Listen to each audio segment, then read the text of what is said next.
च्या पहिल्या भागामध्ये शिवसेना पक्षप्रमुख उद्धव ठाकरे यांनी महाराष्ट्रातल्या अनेक घडामोडींवर सविस्तर चर्चा केली. महाराष्ट्राचे प्रश्न अद्याप शिल्लक आहेत. या राज्यातले प्रश्न कधीच संपणारे नाहीत. पण तरीही देशात अशा काही घडामोडी मधल्या काळात उद्धवजी घडल्या, त्यावर तुमचं मत आणि तुमचं भाष्य अत्यंत महत्त्वाचं आहे.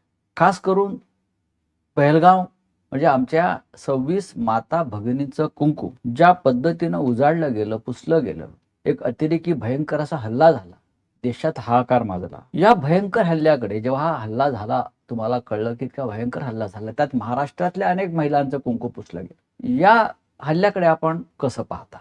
मुळामध्ये हा हल्ला होऊ कसा शकला ह्याचं कारण असं की काश्मीरमध्ये आता परिस्थिती पूर्ववत झालेली आहे असं सातत्याने सांगण्यात येत होतं आणि ती व्हायलाच पाहिजे, कारण काश्मीर हा आपल्या देशाचा एक अविभाज्य भाग आहे.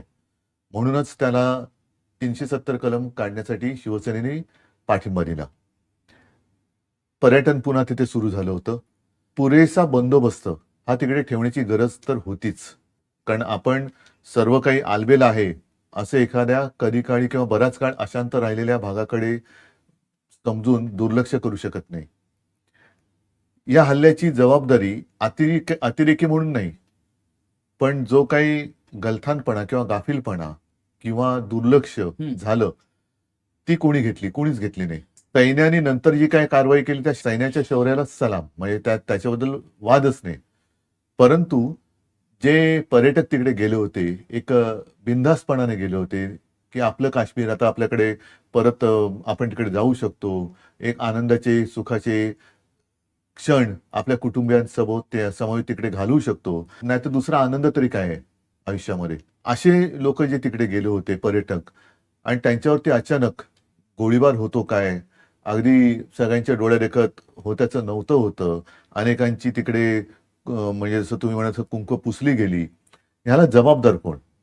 एक तर भौगोलिकरित्या तो जो परिसर आहे तो आपल्या सीमेपासून किती आतमध्ये आहे, इतक्या आतमध्ये अतिरेकी आले कसे? आणि आता 2-3 महिने होत आले, 3 महिने तर झालेच, अजून अतिरेक्यांचा थांगपत्ता नाही. सापडणं सोडच, थांगपत्ता नाहीये. पहिली चित्र प्रकाशित केली गेली, त्याच्यानंतर ती म्हणतात की ती चित्र बरोबर नाही, ती आले, आपल्या लोकांना आपल्या डोळ्यादेखत गोळ्या घालून निघून गेले. अरे गेले कुठे ते लोक? हे सरकारचं अपयश आहे मानता आपण? मोठं अपयश आहे, कारण तुमच्याच भरोश्यावरती तिकडे आपले नागरिक गेले होते ना. नाही तर आजपर्यंत असं तिकडे जायला काश्मीरमध्ये लोक घाबरतच होती, कारण कधी काय होईल सांगता येत नव्हतं. तर शेवटी सरकारने एक सांगितलं की आता पुन्हा काश्मीरमध्ये असं झालेलं आहे, आताचं काश्मीर वेगळं आहे, आताचं हिंदुस्थान वेगळं आहे, आताचं सरकार वेगळं आहे. त्याच्यानंतर जर का असं केलं तर आम्ही कसे त्या घुसून त्याच्यात मारू. ते सैन्य काम करतं आपलं, त्यांच्या शौर्याची त्याचं श्रेय तुम्ही नका घेऊ.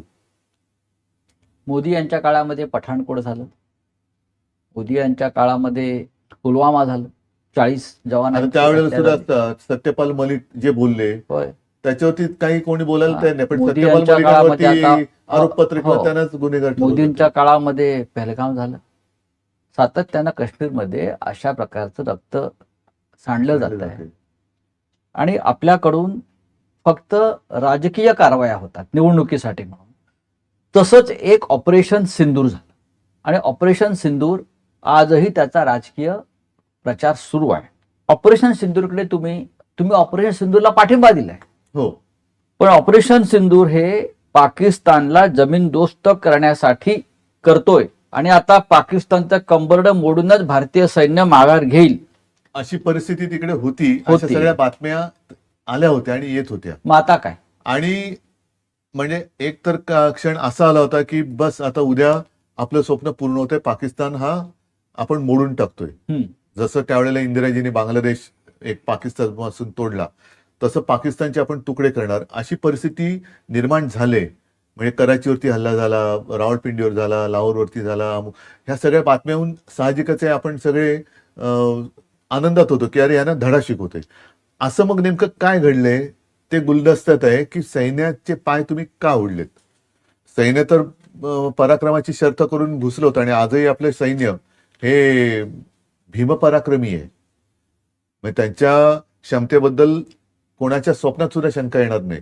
ते बरोबर आहे, पण पण त्यांना थांबवलं का गेलं मग? आपले प्रधानमंत्री सुद्धा शूर आहेत, त्यांची 56 इंचाची छाती आहे असं ते म्हणतात, नेहमी त्यांचे भक्त म्हणतात. नाही, आता त्याच्यात एक गोष्ट अशी आहे की अमेरिकेचे अध्यक्ष वारंवार सांगतायत की मी आता- युद्ध थांबवलं, मी युद्ध आतापर्यंत थांबवलं, त्यांनी 27 वेळा सांगितलं.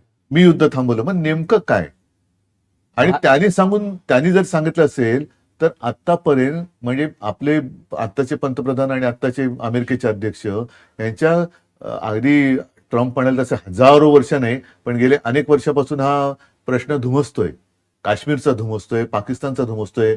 पाकिस्तान आपल्याकडे अतिरेकी पाठवत आहेत. त्यांनी पेहलगाममध्ये हल्ला करवला, तरी देखील आता तुम्ही त्यांच्याबरोबर पुन्हा खेळ खेळणारा ते झाला. म्हणजे इकडे लोकांच्या जीवाशी खेळवतोय, सैनिकांच्या जीवाशी खेळवतोय, आणि तुम्ही मात्र तुमची ती काय डिप्लोमसी वगैरे करताय तिकडे खेळ करून खेळताय. म्हणजे नेमकं तुमचं काय? दुबईत जाऊन तुम्ही पाकिस्तान बरोबरचे क्रिकेट मॅच एन्जॉय करतायत तुमची मुलं. इकडे जवान मरतायत, तिकडे शेतकऱ्यांची मुलं जवान बनून जात आहेत, किंवा जे आपले नागरिक आहेत ते तिकडे त्यांचीच मुलं ती जात आहेत. आपल्याच समाजातली मुलं आहेत ती, त्यांच्या जीवाशी खेळतोय, आणि तिकडे मस्तपैकी दुबईत जाऊन क्रिकेट मॅच तिकडे एन्जॉय करतात. आपण एक पाहिलं असेल की ऑपरेशन सिंदूर हे प्रेसिडेंट ट्रम्पच्या दबावानं मागे घेण्यात आलं. याचा अर्थ भारत आंतरराष्ट्रीय स्तरावर कमजोर पडतोय. दुसरं त्याचा अर्थ कसा होतो, काय होतो? कारण एका स्वतंत्र भारताला, ज्याचे 140 कोटी लोकसंख्या आहे, इतका महान देश, मोठा देश, तिथे एका दुसऱ्या देशाचा राष्ट्रपती आपल्यावर दबाव आणून दहशतवादाविरुद्धची लढाई थांबवायला सांगतो. आणि ते सरळ सांगतात की व्यापारासाठी. आणि हा व्यापार कोणासाठी आहे? म्हणजे कोणाचा व्यापार करताय, कसला व्यापार करताय? देशाच्या प्रतिष्ठेपुढे व्यापार महत्वाचा आहे असं आपल्याला असं यांना वाटतं का? वाटतंय या सत्ताधाऱ्यांना. पण त्या म्हणजे त्यांनी निवडणुकीचा व्यापार केलेला आहे, सत्तेचा व्यापार केलेला आहे, आता देशाचाही व्यापार करतायत. म्हणजे किंवा व्यापारासमोर यांना देश गौण वाटतोय. या नेतृत्वाला तुम्ही काय म्हणाल? काय कचकव आहे. म्हणून मी तुम्हाला काय म्हटलं, मध्ये आता शिवसेनेचा वर्धापन दिन झाला, त्या दिवशी मी जे बोललो की आज भाजपला पंतप्रधान आहे, भाजपला गृहमंत्री आहे, भाजपला संरक्षण मंत्री आहे, पण देशाला पंतप्रधान नाहीये, देशाला गृहमंत्री नाहीये, देशाला संरक्षण मंत्री नाहीये. पण आता प्रधानमंत्री बदलायचं चाललेलं आहे. आता त्यांच्यावरती मोदींना 75 वर्ष पूर्ण होत आहेत. 75ची शाल भागवतजींनी घातलेली आहे. हो, कारण त्यांनी एक नियम केलेला आहे त्यांच्या पक्षामध्ये की ज्याला 75 वर्ष झाले त्यांना कोणत्याही सत्तेच्या पदावर राहण्याचा अधिकार नाही. मग ते मुरली मनोहर जोशी असतील आता. किंवा जसवंत आता सिंग हे होते, बोले तैसा चाले आहे, अडवाणी का होते, वाकडी यांची पावले, हे कळेल आता. कारण मोहनराव भागवत हे त्या सगळ्यांचे प्रमुख आहेत या सगळ्या मला भाजप वाटतं ते पण 75 वर्षाचे ते होते. स्वतः निवृत्त होण्याच्या विचारामध्ये आहेत. त्यांनी स्वतःच सांगितलंय. अशा वेळेला पंतप्रधान मोदींनी त्यांचा जो शब्द आहे 75 वर्षांनंतर निवृत्त होण्याचा, तो ते पाळतील असं वाटतं का? म्हणून मी म्हटलं ना, बोले तैसा चाले, त्याची वंदावी पावले का वाकडी पडती पावले, हे आता कळेल. मग मोदी आणि कदाचित ते निवृत्ती जाहीर करतील, बरं, पण मग परत तुमचं मी मन कसं मोडणार? हो, म्हणजे जसा पंडित नेहरू नंतर एक प्रश्न होता, आफ्टर नेहरू हू, किंवा आफ्टर इंदिरा हू, तसा आफ्टर मोदी हू. तो त्यांचा प्रश्न विषय आहे. देश आहे, हो, पण तो त्यांचा आता त्याने तो अंतर्गत विषय केला. देश आहे. त्याच्यामुळे त्यांनी तो विचार कदाचित तो सुरूही झाला असेल, किंवा त्याचं उत्तरही त्यांनी काढलं असेल. जेव्हा त्यांच्याकडे उत्तर असेल तेव्हाच मला वाटतं मोहनजी बोलले असतील. ते बिना उत्तराचं नाही बोलणार. असू शकेल. पण शिवसेना पक्षप्रमुख म्हणून तुमच्या समोर असं काय व्हिजन आहे का की आफ्टर मोदी? बघा, मला काय वाटतं की ठीक आहे, शेवटी आपली जी लोकशाही आहे त्या लोकशाहीच्या माध्यमातून जो पक्ष जिंकतो, ज्याच्याकडे बहुमत असतं, त्याचा नेता हा पंतप्रधान किंवा मुख्यमंत्री बनतो. ही लोकशाही आहे. आणि तो एकदा पंतप्रधान झाल्यानंतर किंवा मुख्यमंत्री झाल्यानंतर तो त्या पक्षाचा राहता कामा नये, तो देशाचा आणि राज्याचा पंतप्रधान आणि मुख्यमंत्री झाला पाहिजे. आपल्याकडे ही पद्धत अर्धी आहे की बहुमत मिळाल्यानंतर तो नेता पंतप्रधान किंवा मुख्यमंत्री होतो, पण तो मुख्यमंत्री किंवा पंतप्रधान झाल्यावर तो त्या पक्षापुरता मर्यादित राहतो. हे गैर आहे. तुम्ही नक्कीच. देशाचे पालक आहात, तुम्ही राज्याचे पालक आहात, तुम्ही त्या संविधानाची शपथ घेतल्यानंतर सर्वांशी समानतेने वागेन, ही शपथ आहे. मी पण मुख्यमंत्री म्हणून घेतली आहे आणि मला असं वाटतं मी तसा वागण्याचा प्रयत्न केला. वागलो की नाही तुम्ही सांगायचं. पण कोणत्याही माझ्या पक्षाचा मी प्रचार करायचा असेल तर त्या आत्ताच्या प्रथेप्रमाणे मी पण केला असेल.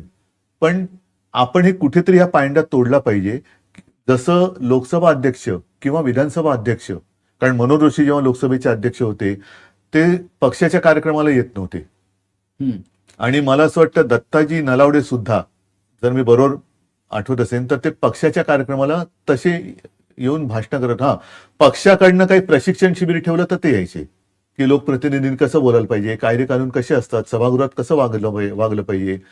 परंतु मनोहर जोशी पक्षाच्या जाहीर सभा असेल, ते लोकसभा अध्यक्ष झाल्यावर ते येत नव्हते. पण हे पथ्य मुख्यमंत्री आपण असताना पाळलंय. असतील, पण हे पथ्य कोणीतरी सुरू केलं पाहिजे. आपण पाळलंय, पण आताचे राज्यकर्ते पाळायला तयार नाही. नाही, आता तर सरळ एकतर्फी सगळं चाललेलं आहे. हो, अजूनही डिस्क्वालिफिकेशनचे जे विषय आहेत ते कशा पद्धतीने हाताळले जातात बघा. म्हणजे ते शेड्यूल 10 वगैरे जे आहे त्याचं कसं वातात लावलेली आहे.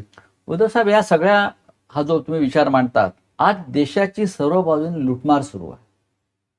आपण रोज जर पाहिलं असेल, बँका लुटल्या जात आहेत, सार्वजनिक उपक्रम लुटले जात आहेत, देशाच्या जमिनी, जंगल तोडली जात आहेत. तोडली, म्हणजे ते लुटमारच आहे. त्याच्या विरुद्ध आवाज उठवला तर आता जनसुरक्षेच्या खाली अशा तुम्हाला प्रकारचे अटक कायदे लागली. आहेत. म्हणजे जंगल तोड व्हावी, हम्म. किंवा जर का आमच्या मित्राला जमिनी आमच्या म्हणजे त्यांच्या मित्राला जमिनी देण्याच्या आड जर तुम्ही आला तर तुम्ही तुरुंगात जाण. तुरुंगात जाल, कारण तुम्ही जनसुरक्षा धोक्यात आणलेली आहे. छत्तीसगड आणि झारखंडच्या जंगलामध्ये अशा तऱ्हेने उद्योगपती घुसलेले आहेत. का गडचिरोलीमध्ये घुसले, गडचिरोलीमध्ये घुसले आहेत. खाणी आहेत.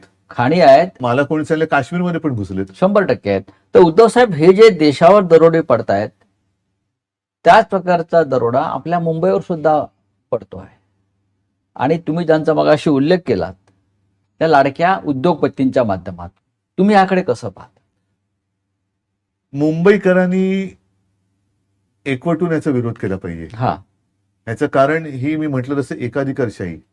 उद्या तुमच्या घरामध्ये वीज पण एकच माणूस देणार, तुमच्या गाड्या पण तोच देणार, तुमच्या घरातलं सगळं काही तोच देणार.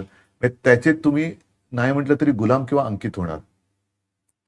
आणि मूळचा जो मुंबईकर आहे, अगदी मी म्हणेन मराठी माणूस, हा मुंबई बाहेर फेकला जातोय. गिरणी कामगारांचा मोर्चा आता आझाद मैदानावरती आला होता. आता हा. सरकार म्हणते की आम्ही त्याला मुंबईत घरं देणार. माझं तर म्हणणं आहे की धारावीमध्ये गिरणी कामगारांना का घरं देत नाही? कुर्ला मदर डेअरीची जी जागा आहे, जी ह्या धारावीच्या पुनर्विकासासाठी दिली गेलेली आहे, जिची गरज नाहीये, तिकडे गिरणी कामगारांना घरं का नाही देत? गिरण्यांच्या जमिनी, ज्या गिरण्यांच्या जमिनी होत्या त्याच्यात स्पष्ट तेव्हा नमूद केलेलं होतं, गिरण्यांच्या वापराखेरीज त्याचा अन्यत्र वापर किंवा अन्य कारणासाठी होणार नाही. पण ते चेंज ऑफ युजर करून त्याच्यात पुन्हा वन थर्ड केलं गेलं. 1/3 मध्ये गिरणी कामगारांना घरं वगैरे देण्याचं तेव्हा ठरवलं गेलं होतं, पण ते आता सगळं गेलं. तिकडे मोठे टॉवर्स उभे राहिले, मॉल उभे राहिले, आणि गिरणी कामगार देशोधडीला लागला, आधी गिरणी कामगार फसला किंवा ठगला गेला, फसवला गेला. आणि आता या मुंबईतला उरला सुरला मराठी माणूस फसवला जातो. हो. आणि हे सगळं गौतम अडाणी या एका उद्योगपतीसाठी कायदे बदलले जात आहेत, नियम बदलले जात आहेत, सर्व काही बदललं जात आहे. सुरुवात होते आहे. नाही, मला एक सांगा ना, हम्म. अदानीना धारावीसाठी फुकटात तुम्ही जमीन देताय. कुर्ला मदर डेअरी मी दिली, धारावीवर देवनाथचं डम्पिंग ग्राउंड दिलं, कांजूर मार्ग ती जी काय मिठागराची जमीन आहे. धारावी हा आता नाही, नाही. मुंबई महाराष्ट्रातला नव्हे तर देशातला भ्रष्टाचाराचा आणि ज्याला तुम्ही जमीन घोटाळा, मोठा लँड स्कॅम, आंतरराष्ट्रीय स्तरावरचा हा लँड स्कॅम या धारावी पुनर्वसन प्रकल्पातून सुरू होतो आहे. धारावीचा भूखंड त्यांना पुनर्वसनासाठी दिला. या आधी देशामध्ये, राज्यामध्ये पुनर्वसन प्रकल्प झालेले आहेत. हा नवीन नाहीये. धारावी तुम्ही अडाणीला दिल्यावरती त्या सबबीखाली धारावीसाठी किंवा अडाणीसाठी जो सवलतींचा वर्षाव सुरू आहे सर्व स्तरावर, आणि तो त्यांच्यावरती भूखंडांची मेहरबानी मुंबईतली दिली जाते, हे यापूर्वी कधी झालं नव्हतं. का होत आहे? ह्यांची मित्र आहेत म्हणून ना. हा, म्हणूनच मी जी मगाशी सांगत होतो की धारावीसाठी जसे हे भूखंड तुम्ही यांच्या घशात फुकट घातलेत, हा, तसं तुम्ही माझ्या गिरणी कामगारांना का नाही देत? फुकट एखादं भूखंड द्या ना तुम्ही, का नाही? तुमचे कोणीच लागत नाही गिरणी कामगारांची तुम्ही कोणीच लागत नाही. ज्यांनी मुंबई मिळवून दिली, संयुक्त महाराष्ट्रामध्ये लढ्यासाठी रस्त्यावरती उतरून रक्त सांडून मुंबई मिळवून दिली, त्यांनाच मुंबईमध्ये स्थान न देता हे कुठले आले? त्यांच्यासाठी तुम्ही मुंबई, म्हणजे पूर्वी असं म्हणतात की त्या इंग्रज ह्याला त्या कोणाला तरी ती आंदण दिली होती मुंबई, पोर्तुगीज का इंग्रज कोण होते त्यांना, तसे तुम्ही यांना अदानींना आंदण देताय. काय संबंध आहे? म्हणजे सगळं काही तुम्ही त्यांना देताय. देवनाचं डम्पिंग ग्राउंड, म्हणजे हा तर कहर झाला. आता त्या डम्पिंग ग्राउंडवरचा कचरा जो आहे तो महापालिका किती 2700 का काहीतरी कोटीचं त्यांचं टेंडर आहे. आता जी काय माहिती मिळते की तो कचरा साफ करण्याचा टॅक्स नागरिकांवरती लावणार. भूखंड अदानीला देणार. एवढंच नाही तर मला आणखीन पुढचं जे कळलं ते खरं असेल तर आणखीन भयानक आहे. ती साफसफाई करणारी कंपनी सुद्धा अदानीची. म्हणजे हा देश अडाणी चालवतायत अदानी चालवतात किंवा अडाणी चालवतात. की मुंबई सारख्या शहराचा सातबारा नाही, म्हणून तर अदानीच्या त्यांनी नावावर झाला? शिवसेना तोडली ना. आता तुमच्या लक्षात येईल की शिवसेना जी मुंबईसाठी कुठे तडजोड करणं शक्य नाहीच आहे, ती शिवसेना तुम्ही तोडायचा आणि चोरण्याचा आणि संपवण्याचा प्रयत्न एवढ्यासाठी केला. नाहीतर धारावीचा पुनर्विकास मी करत होतो, पण धारावीमध्ये माझी आज सुद्धा तीच मागणी आहे की धारावीकरांना त्यांच्या धारावीमध्ये एक वैशिष्ट्य आहे. धारावीमध्ये प्रत्येक घरामध्ये एक उद्योग आहे. त्याला अगदी मायक्रो स्केल म्हणा, स्मॉल स्केल पण नाही, जगातले अनेक ब्रँड तिकडे बनतात. अनेक आणि छोटे छोटे. त्यांना उद्योगासह त्यांना राहतं घर तिकडेच द्या. आता काय चाललेलं आहे, आता तिकडे सर्व्हे सुरू केलेला आहे आणि आतापर्यंत जो काही सर्व्हे सुरू आहे झालाय, काही हजारात असेल, शेकड्यात असेल, त्याच्यापैकी माझ्या माहितीप्रमाणे 80% लोकांना अपात्र ठरवण्यात आलेले आतापर्यंत जो सर्व्हे झाला त्याच्यात. म्हणजे हे जर का तुम्ही पुढे नेलं तर धारावीत राहतील किती लोक? फार कमी. आणि त्या लोकांना जर तुम्ही सांगितलं अरे इकडे एका खोलीत तू मरतोयस, तुझं आयुष्य इकडे गेलं, तू त्या कचरा भूमीत जेवणार डम्पिंग ग्राउंडला जा, तुला 2 खोल्या देतो. म्हणजे अख्खी धारावी साफ करणार, त्या धारावीमध्ये टॉवर बांधणार आणि त्या टॉवरमध्ये मराठी माणूस राहणार का? आणि त्याच धारावीच्या बाजूला जे बांद्रा कुर्ला कॉम्प्लेक्सची जागा आहे तिकडे अहमदाबादला जाणाऱ्या बुलेट ट्रेनचं स्टेशन हा निवड योगायोग समजायचा का? म्हणजे एवढं सगळं धडधडीत डोळ्यासमोर आहे. धारावी रिकामी केली जाते. धारावीमध्ये जे टॉवर येणार, आज तिकडचे जागांच्या किमती काय त्या बघा. त्या किमतीला मराठी माणूस किंवा कोणी मुंबईकर जो आहे सर्वसामान्य तो जमीन घेऊ शकणार नाही. मग तिकडे येणार ते कोण येणार की त्यांच्यासाठी बाजूला अहमदाबादला जाण्यासाठी बुलेट ट्रेनचं स्टेशन आहे. उद्धव साहेब, धारावीच्या नावाखाली वांद्रा रिक्लेमेशनची जागा अडाणीला दिलेली आहे. मिठागराच्या जमिनी अडाणीला मिळत आहेत. मदर्स डेअरीचा भूखंड अडाणीला मिळतो आहे.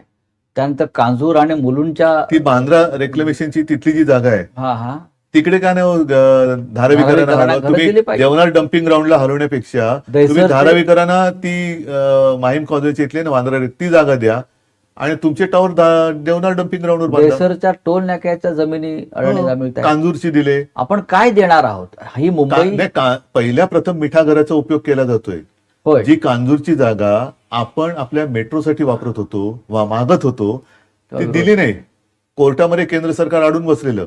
आपलं सरकार पाडलं, आरेचं जंगल कापलं, तिकडे ते आरेचं मेट्रोचं हे करणार आणि कांजूरची जागा अडाणीला देणार. अशा पद्धतीनं मुंबईवर म्हणजे पर्यावरणाचा खात्मा, मुंबईच्या सुव्यवस्थेचा खात्मा. आता एवढी सगळी लोकसंख्या वाढल्यानंतर ह्यांचं सांडपाणी नेण्याची व्यवस्था, त्याचं ओझं कोणावर येणार?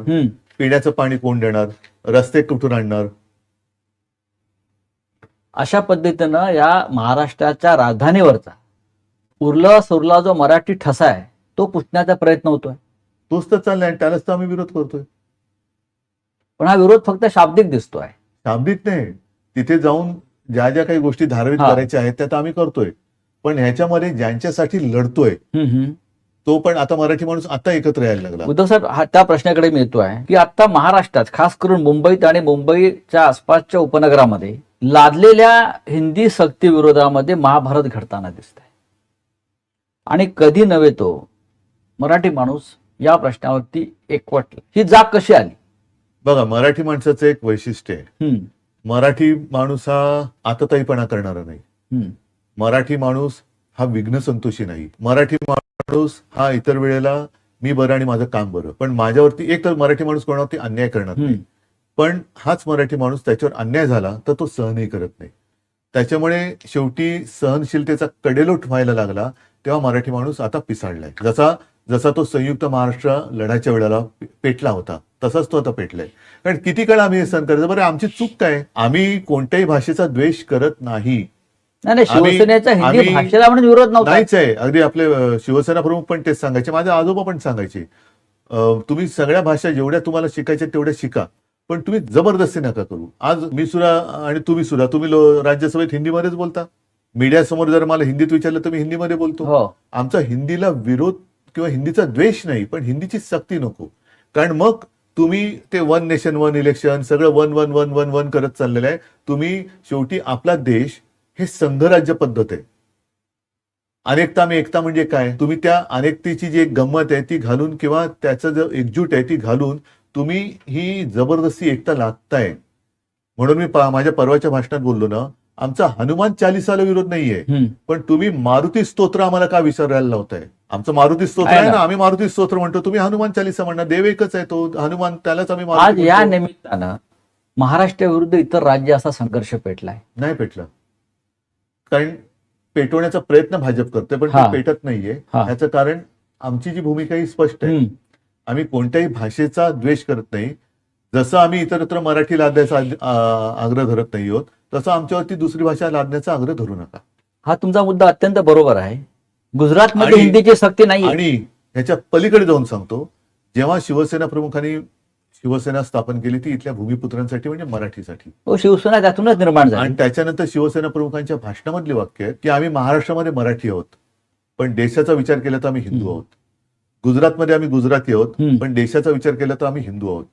बंगालमध्ये आम्ही बंगाली आहोत, पण देशाचा विचार केला तर आम्ही हिंदू आहोत.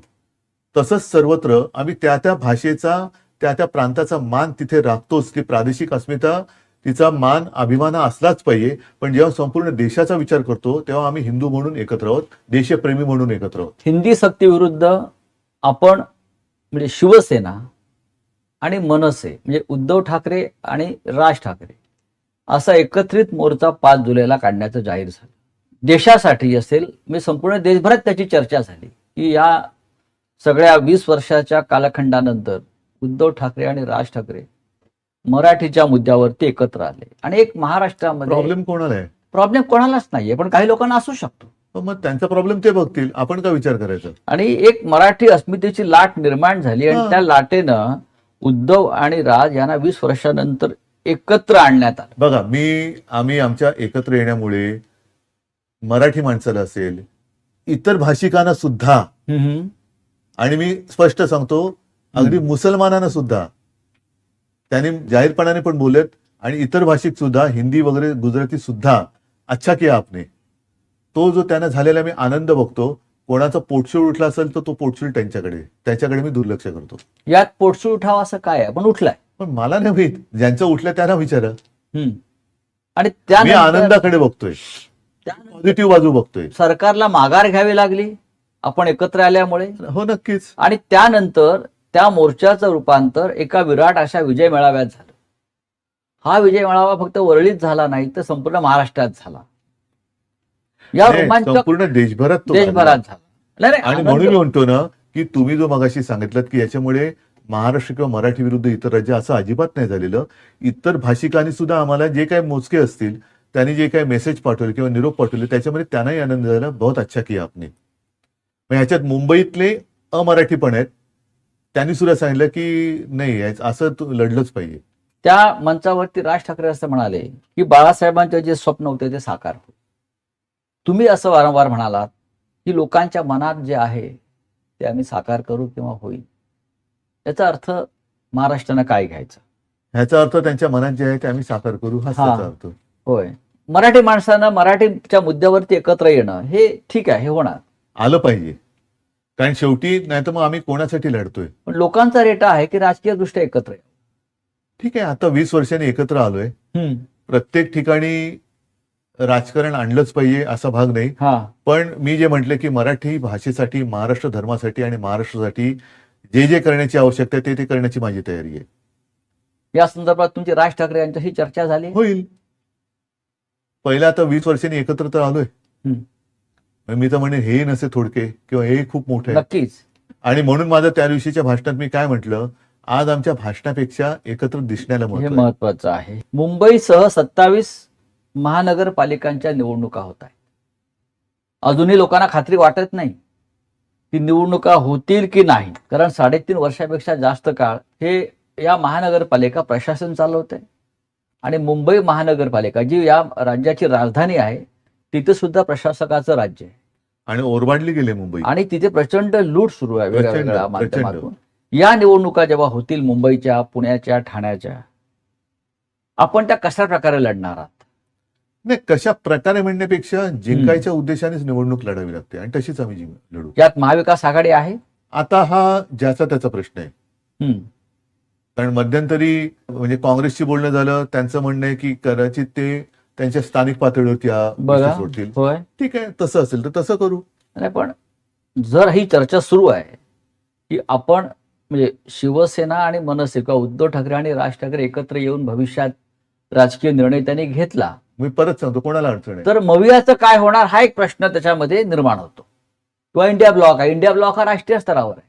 मवियाच्या संदर्भात काही प्रश्नचिन्ह निर्माण होतात, पण मुंबई हा एक स्वतंत्र विषय आहे, ठाणे स्वतंत्र विषय आहे. नाही बघा, मी मुंबई महाराष्ट्रापासून राजकीय दृष्ट्या देखील कदापि वेगळी समजणार नाही. कारण मुंबई ही शेवटी महाराष्ट्राची राजधानी आहे, शेवटी म्हणजे होय. पहिलीच हम्म. महाराष्ट्राची राजधानी आहे. त्याच्यामुळे हा. तुम्ही मुंबईचा वेगळा विचार आणि महाराष्ट्राचा वेगळा विचार करून चालणार नाही. राज्य म्हणून प्रत्येक महापालिका ज्या आहेत त्यांची स्वायत्तता आहे आणि त्या तिथलं युनिट शिवसेनेचं पण आहे, प्रत्येक पक्षाचं आहे. त्यांना जो योग्य वाटत असेल राजकीय दृष्ट्या तो तसं करायचं असेल तर तसं करू. लढायचं तर नक्कीच आहे, हम्म. लढणार तर नक्कीच आहोत. आणि महाराष्ट्र, मराठी, महाराष्ट्र धर्म आणि त्याच्यात परत सांगतो, याचा अर्थ कोणत्या राज्याचा किंवा भाषेचा द्वेष हा नाही. आता मुंबईमध्ये सुद्धा अनेक भाषिक राहतात. मी मुख्यमंत्री असताना मी काय कोरोनामध्ये त्यांना वेगळं वागवलं होतं? नाही. मी हिंदुत्ववादी आहेच, पण म्हणून मी काय मुसलमानांना वेगळं वागवलं होतं? सावत्र वागणूक दिली होती? तर मुंबई महापालिका म्हणून जेव्हा आम्ही कारभार केला तेव्हा पाणी सुद्धा आम्ही सगळ्यांच्या घरात दिलं. प्रदीर्घ काळ मुंबई महानगरपालिका ही शिवसेनेच्या ताब्यात आहे किंवा शिवसेनेचा किंवा मराठी माणसाचा भगवा झेंडा त्या महापालिकेवर फडकलेला आहे. तो तसाच फडकणार परत एकदा. आणि आता ज्या प्रकारची कोंडी केली जाते किंवा ज्या प्रकारचं राजकारण केलं जात आहे केविलवाणा प्रयत्न की आहे. मराठी माणसाच्या हातामध्ये मुंबई राहू नये, हा त्यांचा केविलवाणा प्रयत्न आहे. आणि म्हणून ते हे मध्ये मध्ये ज्यांना काही किंमत नाहीये अशा लोकांकडनं आम्हाला म्हणजे मराठी माणसाला आणि इतर भाषिकांना पेटवण्यासाठी आव्हानाची भाषा करतात, ज्याचा काही काडीचा काही फरकच पडत नाही. आणि इथले जे मराठी आणि अमराठी भाषिक आहेत ते सगळे गुण्यागोविंदांना आणतात. अगदी रक्तदान शिबिर जरी शिवसेना करते तर ते रक्त आम्ही काय कोणत्या भाषिकाला द्यायचं म्हणून देत नाही, ते रुग्णाला जातं. जसं मी म्हटलं की कोरोनामध्ये सगळ्या देशाने, सुप्रीम कोर्टाने, अगदी न्यूयॉर्कमध्ये वगैरे सुद्धा आपल्या राज्याच्या कामाचं कौतुक झालं. ती कुठे मी भाषिकवाद केला होता? कुठे मी धार्मिकवाद केला होता? त्याच्यामुळे इकडे जे सगळे गुण्यागोविंदाने नांदतायत ते बघवत नाही, कारण ते जोपर्यंत एकत्र आहेत तोपर्यंत आपलं तिकडे काही चालणार नाही. म्हणून आता हा अत्यंत घृणास्पद वाद लावण्याचा केविलवाणा प्रयत्न चालू आहे. मी तुम्हाला एक थेट प्रश्न विचारतो की या सगळ्या घडामोडीमध्ये मुंबईच्या मराठी माणसाच्या लढ्याच्या संदर्भात आणि येणाऱ्या महापालिकेसंदर्भात सुद्धा राज ठाकरे यांच्याशी तुमची थेट चर्चा होणार आहे का?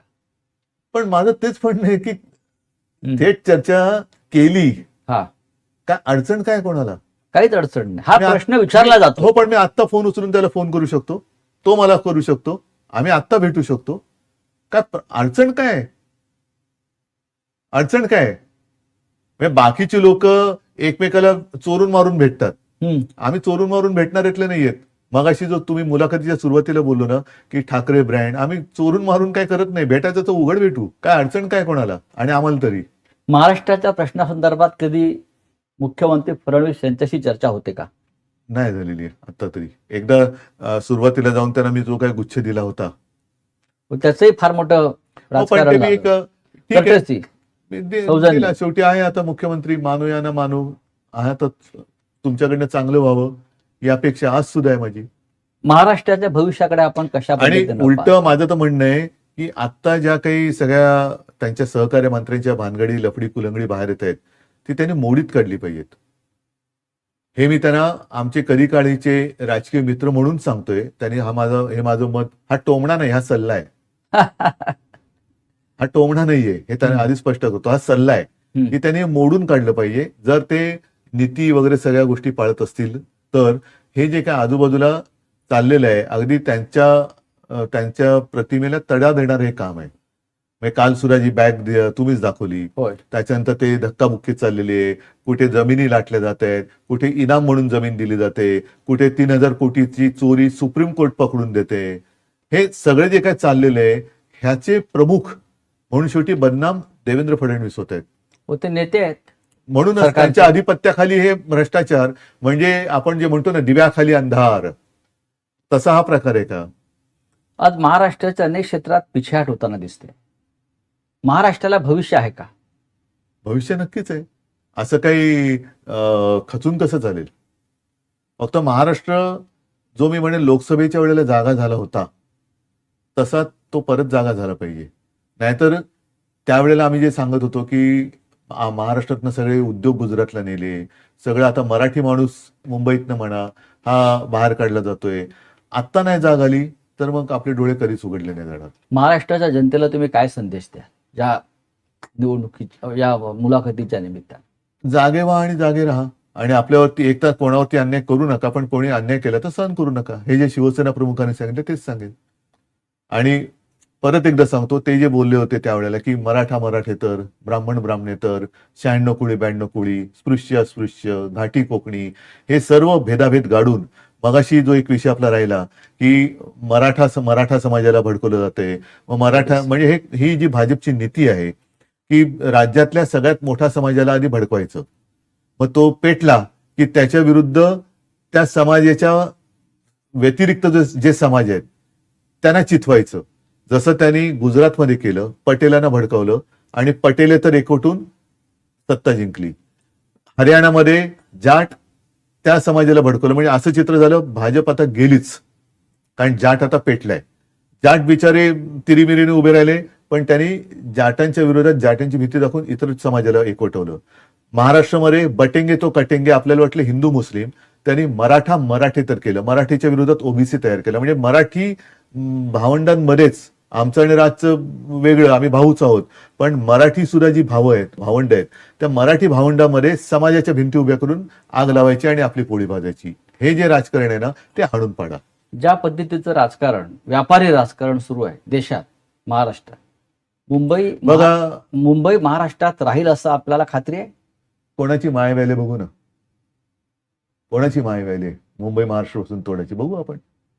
उद्धवजी, आपण अत्यंत परखडपणे आपली मतं मांडलीत मुंबई महाराष्ट्र राष्ट्रीय प्रश्नावरती, आणि मला खात्री आहे की या मुलाखतीतून महाराष्ट्राच्या जनतेला, देशाला जो संदेश द्यायचा आहे तो आपण दिलेला आहे.